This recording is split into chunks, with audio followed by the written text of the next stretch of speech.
Sir Handel was feeling indignant. After his whistle chain had snagged onto his cab, he had to be fitted with a new one altogether.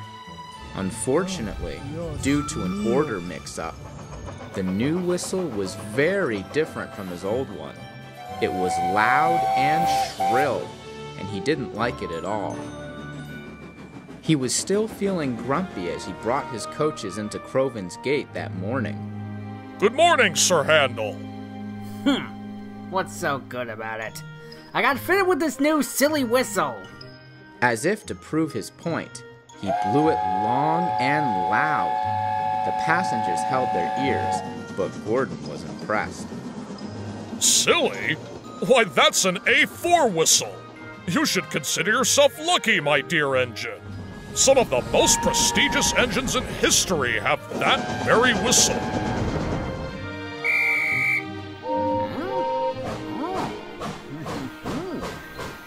Sir Handel didn't exactly know what prestigious meant, but it sounded very important. He didn't think his whistle was silly now. After all, it was something he could boast about. Gordon says my whistle's, egregious. He says I should consider myself lucky to have it. Well, you're right about one thing. I could hear you from the other side of the island with that shrill thing. I've had children on my tweens. I didn't scream that loudly. We may as well call you Shrill, Handel, now. Sir Handel was through boasting about his new whistle. Actions do speak louder than words, after all.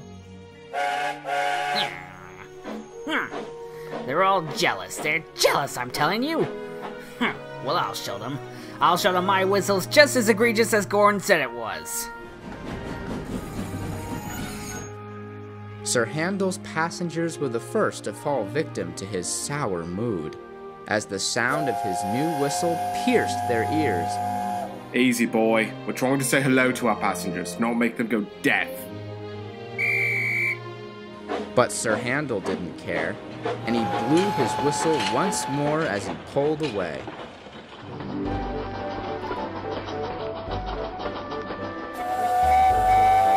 Normally, engines are only supposed to whistle at certain points along the line to let people know they are approaching. But Sir Handel was blowing his whistle at everything. Birds and deer fled in fear. The passengers jumped, and cars, buses, and lorries all swerved in surprise. But Sir Handel continued blowing his whistle in the same haughty manner.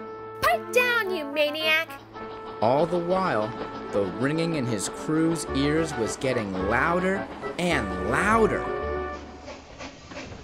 Later, Sir Handel stopped at Glennock Station. Once the passengers had all climbed aboard, the guard blew his whistle and waved his green flag. But Sir Handel didn't move. The guard blew his whistle again, but Sir Handel remained still. Come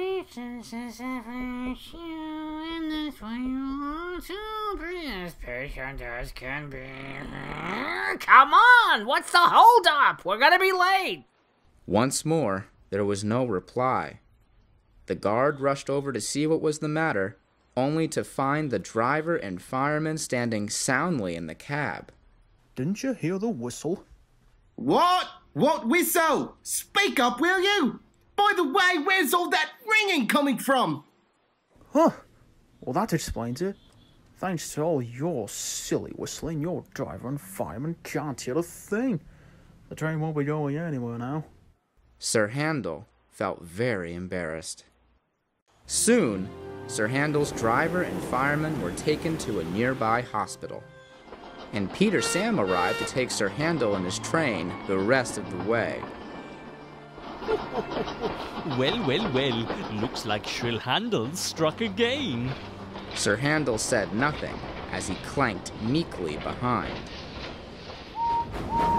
The thin controller had some stern words for Sir Handel when he returned to the sheds. I hope you're proud of yourself. Your crew will be fine in a few days' time. But you will stay on shunting duties until your proper whistle arrives, and I better not hear a peep out of you until then. That night, the other engines teased Sir Handel once more. Well, you certainly proved your whistle was egregious today. It seems that a big engine's whistle just isn't suitable for a little engine with a short temper. Be careful, you two, or Shrill Handel will give us all an earful. Now Sir Handel wished his ears were ringing too. Maybe I should actually look up what egregious means.